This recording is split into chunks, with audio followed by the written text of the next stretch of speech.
इन दोनों प्रॉपर्टी से रिलेटेड हमारे पास ये एग्जांपल है कि हमारे पास एक एक्स ऑफ टी सिग्नल है जिसको हमने ब्रेक किया है एक्स वन ऑफ टी के फॉर्म में और एक्स टू ऑफ टी के फॉर्म में। तो एक्स ऑफ टी हमारे पास ये है, इसको हमने इन दो सिग्नल्स में ब्रेक किया है। ठीक है।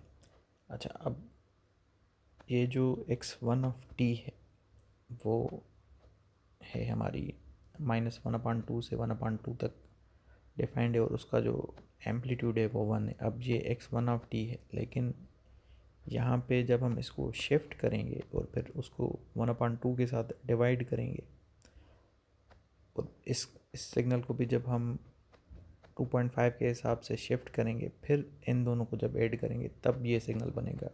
अगर इन दोनों को डायरेक्टली ऐड करेंगे तो जो है ये सिग्नल नहीं बनेगा। ठीक है। तो असल में हम इस वजह से ये एक्स वन ऑफ टी और एक्स टू ऑफ टी ले रहे हैं ताकि यहाँ पे हम शिफ्टिंग की प्रॉपर्टी लगा सकें। यहाँ पे शिफ्टिंग की प्रॉपर्टी लगेगी, यहाँ पे भी शिफ्टिंग की प्रॉपर्टी लगेगी, और हम इन दो सिग्नल्स को ऐड कर रहे हैं तो लीनियरिटी की प्रॉपर्टी भी लगेगी, क्योंकि लीनियरिटी में हम हमारे पास दो सिग्नल्स थे, दोनों को ऐड कर रहे थे और फिर उनको किसी एक कांस्टेंट टर्म के साथ मल्टीप्लाई कर रहे थे। इसको 1/2 के साथ मल्टीप्लाई कर रहे हैं, इसको 1 के साथ मल्टीप्लाई कर रहे हैं। ठीक है। और फिर दोनों को शिफ्ट भी कर रहे हैं तो दोनों प्रॉपर्टीज़ एक साथ लगेंगी। अच्छा, एक हमने जो है लास्ट वीक हमने एक जो है फोरियर ट्रांसफॉर्म पे एक न्यूमेरिकल किया था जिसमें हमारे पास एक ये इस तरह की जो है रेक्टेंगुलर पल्स थी -t से लेके t1 तक, और एम्पलीट्यूड यही सेम था 1। तो जब हमने उसका फोरियर ट्रांसफॉर्म फाइंड आउट किया था तो हमारे पास आंसर आया था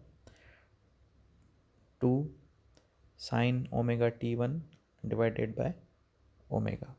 तो ये आप देख लें, क्योंकि हम वो डायरेक्ट फार्मूला यहाँ पे यूज़ करेंगे क्योंकि वो हमने पिछले वीक में कवर किया था। तो आप वो फार्मूला देख लें कि हमने किस तरह जो है इस तरह के सिग्नल का फोरियर ट्रांसफॉर्म फाइंड आउट किया था। ये सेम ही है, सिर्फ इसमें यहाँ पे टाइम -1/2 है और यहाँ पे -3/2 है, तो दोनों सिग्नल सेम ही हैं।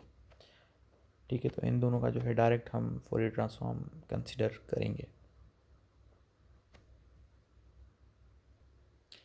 तो जो x1 ऑफ t है हमारे पास ये सिग्नल, ठीक है, x1 ऑफ t, अगर इसका हम फोरियर ट्रांसफॉर्म फाइंड आउट करेंगे तो आप वो लास्ट वीक जो हमने किया था उससे अगर आप थोड़ी हेल्प ले लें तो आपको मतलब पता चल जाएगा कि उसका जो फोरियर ट्रांसफॉर्म था वो था 2 sin omega t1 upon omega. तो अब यहाँ पे t1 की जगह पे क्या है, 1/2 है, तो हमने यहाँ पे 1/2 ओमेगा के साथ 1/2 मल्टीप्लाई किया है तो ओमेगा/2 आ गया है। ठीक है। इसी तरह यहाँ पे जो है यहाँ पे t1 की जगह पे 3/2 है, तो यहाँ पे भी हमने ओमेगा को 3/2 के साथ मल्टीप्लाई किया है।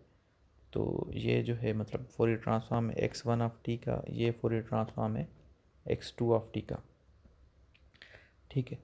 अब हम नहीं, लीनियरिटी की प्रॉपर्टी के हिसाब से क्या कहा है कि अगर हम इन दोनों सिग्नल्स को ऐड कर रहे हैं, ठीक है, तो ऐड कर रहे हैं तो इनका फोरियर ट्रांसफॉर्म भी आपस में ऐड हो जाएगा। इसको अगर हम 1/2 के साथ मल्टीप्लाई कर रहे हैं तो वो 1/2 इसके साथ मल्टीप्लाई होगा। अच्छा, अब दूसरी यहाँ पे प्रॉपर्टी ये लग रही है कि अगर ये दोनों जो है टाइम शिफ्ट हो रहे हैं वो किस फैक्टर के साथ शिफ्ट हो रहे हैं, 2.5 के साथ, तो उस की वजह से हमने यहाँ पे जो है एक कॉम्प्लेक्स एक्सपोनेंशियल टर्म के साथ इस को जो है मल्टीप्लाई किया है, और कॉम्प्लेक्स एक्सपोनेंशियल टर्म में हमने रखा है e⁻j5 ओमेगा/2। अच्छा, 5/2 मतलब 2.5। तो यहाँ पे जिस हिसाब से हम जो है डिले ला रहे हैं सिग्नल्स में, दोनों में सेम डिले, तो इसी वजह से हमने वो एक्सपोनेंशियल कॉम्प्लेक्स एक्सपोनेंशियल टर्म जो है कॉमन रखा है यहाँ पे। और ये वाला सिग्नल अब साइन ओमेगा/2/2 यहाँ पे रखा है। ठीक है। अच्छा, इसका ये 2 कहाँ गया, ये 2 जो है क्योंकि हम इस सिग्नल को 1/2 के साथ मल्टीप्लाई कर रहे हैं, तो वो 1/2 इसके साथ जब यहाँ पे मल्टीप्लाई होगा तो इस 2 के साथ कैंसिल हो जाएगा और ये वाला टर्म सेम ही आएगा, 2 sin 3 ओमेगा/2, और दोनों के जो है डिनोमिनेटर में जो है ओमेगा है वो हमने कॉमन यहाँ पे रखी है, डिनोमिनेटर में ओमेगा हमने कॉमन रखी है। ठीक है। तो डिले की वजह से 2.5 डिले की वजह से जो है हमने एक कॉम्प्लेक्स एक्सपोनेंशियल टर्म के साथ फोरियर ट्रांसफॉर्म को मल्टीप्लाई किया है, ठीक है। जो जहाँ पे 2.5 है वही हमने यहाँ पे 2.5 भी रखा है इसके पावर में, लेकिन 5/2 के फॉर्म में रखा है। अच्छा, और जो है ये दो सिग्नल आपस में ऐड हो रहे हैं, ठीक है। तो लीनियरिटी के हिसाब से इन दोनों के जो फोरियर ट्रांसफॉर्म मिल रहे हैं उनको भी हमने यहाँ पे ऐड कर दिया है। तो यहाँ पे हमने जो है एक्स ऑफ टी को जो है डायरेक्टली सॉल्व नहीं किया, लेकिन उस पर जो है प्रॉपर्टीज़ लगा के उसको सॉल्व किया है।